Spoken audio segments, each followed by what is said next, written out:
জনাব মোহাম্মদ ওমর ফারুক, নওগাঁ ৬। আপনার সময় ৪ মিনিট। মাননীয় স্পিকার, জাতীয় বাজেট 2024-25 বিষয়ে আমাকে বক্তব্য দানের সুযোগ দেওয়ার জন্য আপনাকে ধন্যবাদ জানাচ্ছি। আমি প্রথমে স্মরণ করছি হাজার বছর শ্রেষ্ঠ বাঙালি রাখাল রাজা, স্বাধীনতার স্থপতি বঙ্গবন্ধু শেখ মুজিবুর রহমান সহ ৭৫ 15 আগস্ট সকল শহীদদের। স্মরণ করছি জাতীয় 4 নেতা, সকল ভাষার শহীদ, মহান স্বাধীনতা যুদ্ধের সকল শহীদ এবং সম্ভ্রমহারা মা বোনদের। আমি কৃতজ্ঞতা প্রকাশ করছি আত্রাই রায়নগরবাসীদের, যারা আমাকে ভোট দিয়ে নির্বাচিত করে এই মহান সংসদে পাঠিয়েছেন।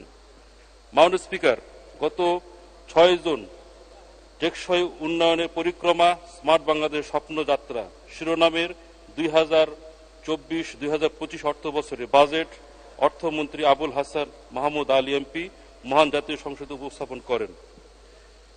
এটি বাংলাদেশের 53তম বাজেট এবং শেখ হাসিনার 21তম প্রস্তাবিত বাজেট। 2024 এবং 25 অর্থ বছরে প্রস্তাবিত বাজেটের আকার 7,97,000 কোটি টাকা, যাহা 2023-2024 অর্থ বছর তুলনায় এই বাজেটের 4.6% বেশি। প্রবৃদ্ধির হার 6.75% ধরা হয়েছে।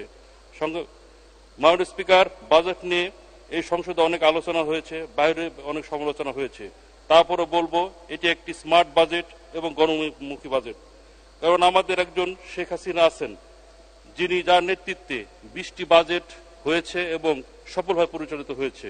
জননেত্রী শেখ হাসিনার নেতৃত্বে 2024-2025 অর্থ বছরে এই বাজেটও 100% ফলপ্রসূ হবে ইনশাআল্লাহ। তবে কিছু ক্ষেত্রে বরাদ্দ বৃদ্ধি করতে হবে, বিশেষ করে স্থানীয় সরকার, কৃষি, শিক্ষা এবং চিকিৎসার ক্ষেত্রে। মাননীয় স্পিকার, বাংলাদেশ উপজেলা হাসপাতালগুলোতে প্রতি বছর টেন্ডারের মাধ্যমে ওষুধ, যন্ত্রপাতি, কেমিক্যাল, ব্যান্ডেজ তুলা কেনা হয়, কিন্তু এইগুলো রাখার জন্য কোনো স্টোর রুম নাই, যার কারণে যথাযথভাবে এই হাসপাতালে পড়ে থাকে।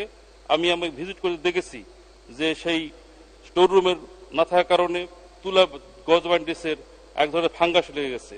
তাই অবিলম্বে আমি দাবি করছি প্রতিটি হাসপাতালে একটি করে স্টোর রুম দেওয়া হোক। মাননীয় স্পিকার, প্রতিটি হাসপাতালে ডাক্তার স্বল্পতা। আমার নির্বাচনী এলাকা আত্রাই রায়নগরে, আত্রাইতে মাত্র 2 জন ডাক্তার এবং রায়নগরে 3 জন ডাক্তার দিয়ে চলছে। অবিলম্বে সেখানে পর্যাপ্ত ডাক্তার, স্টাফ, নার্স দেওয়া হোক। আমার নির্বাচনী এলাকায় অনেক স্কুল, কলেজ, মাদ্রাসা আছে, সেখানে অনেক শিক্ষক স্বল্পতা আছে এবং বিল্ডিং এর স্বল্পতা আছে এবং কিছু বিল্ডিং রিপেয়ার করতে হবে। আমি শিক্ষামন্ত্রীর দৃষ্টি আকর্ষণ করছি। মাননীয় স্পিকার, আমার আত্রাই নগরের 6টি নদী আছে। এই নদীগুলোর একসময় লঞ্চ চলতো, এখন শুকনা মৌসুমে পানি থাকে না, শুধু ধুধ বালুচর। আবার বর্ষা মৌসুমে এই সকল নদ নদী পানি ধারণ করতে পারে না, ফলে প্রতি বছর বন্যা হয়। আমি এই বন্যা প্রতিরোধ করার জন্য কার্যকর ব্যবস্থা করার জন্য অনুরোধ জানাচ্ছি। আমি নৌ পরিবহন মন্ত্রী দৃষ্টি আকর্ষণ করছি, অবিলম্বে এই নদীগুলো খনন করা হোক। মাননীয় স্পিকার, আমার এলাকায় গত ফেব্রুয়ারি মাস থেকে কারেন্ট থাকে না, প্রতিদিন 8 থেকে 10 ঘন্টা লোডশেডিং। দয়া করে আমি এই বিষয়টি দৃষ্টি আকর্ষণ করছি। মাননীয় স্পিকার, আমার আত্রাই থানা এবং রায়নগরে 2টি পুলিশ ভ্যান দরকার।